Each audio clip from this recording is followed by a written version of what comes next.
Hello? Hello? There's a good-looking man standing on the pavement outside the window.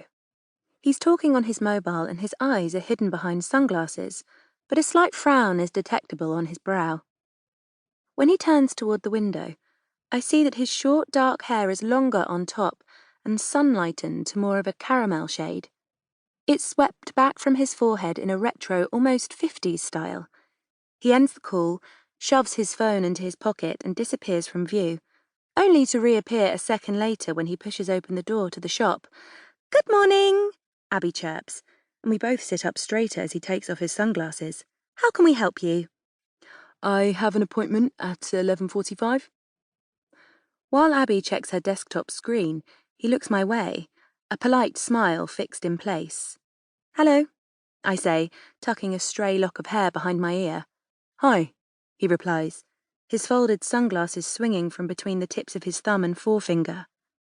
Blue eyes. "Sonny Denton?" Abby asks, snapping his attention back to her. "Yes," he confirms. Sonny? His name is retro too. "It's been over 2 years since your last eye test?" "Must be." "Can I get you to fill out this form and check your details?" She hands over a clipboard with paperwork attached, before adding, with a nod in my direction, "Hannah, our dispensing optician, will be with you shortly." I indicate the black leather seat inside the bay window opposite my desk. In the time it takes for him to walk the few meters across the room and sit down, Abby and I have furtively cast each other cheeky grins. That's the last time I'll dare to look at her for a while. A similarly hot client came in earlier this week, and she enthusiastically licked her lips the moment his back was turned. Unfortunately, he spun around to ask her something, catching her in the act. I nearly choked on my tea. Thankfully, this all went over the boss's head. Umeko, the optometrist, owns this place. She's kind and clever and has high standards that, quite understandably, she expects us to maintain. I've only been here for a few weeks, so I'd rather not lose my job just yet, thanks.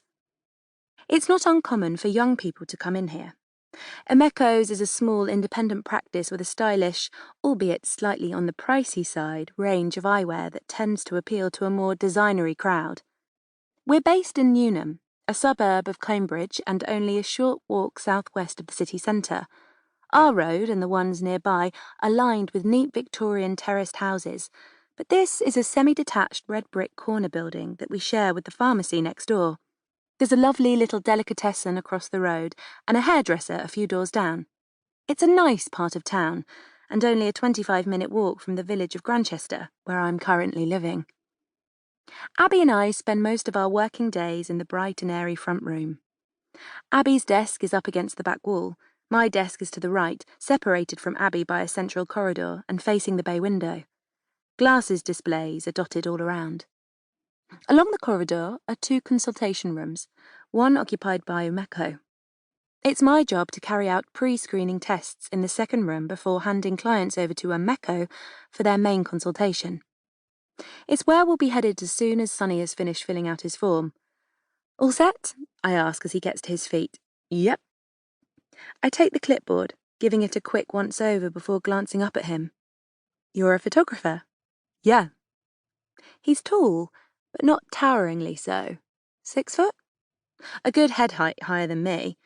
And he's wearing a denim shirt layered over a white t-shirt with slim-fitting charcoal grey chinos. "That's cool," I comment, noting 2 other important pieces of information. 1, he lives in Barton, which is a 10-minute drive away, tops, and 2, his date of birth places him at 32. "We've got a couple of tests to do before you go through to Umeko. I'm sure you remember how it goes from the last time you were here." Avoiding Abby's gaze, I'm not taking any chances, I lead him down the corridor and into the first room on our right, inhaling a hint of spicy aftershave as he passes by. "Are you wearing contacts today?" "Yeah, monthlies. I brought solution with me."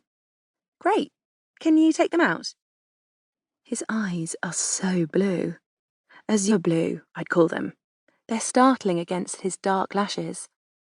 "Have a seat and pop your chin on the rest," I say when he's ready. After taking pictures of the back of each eye, we switch to a second multifunctional machine so I can do a quick reading of his prescription. "Have you worked here long?" he asks. "Only a few weeks." What happened to Mr. Grumpy?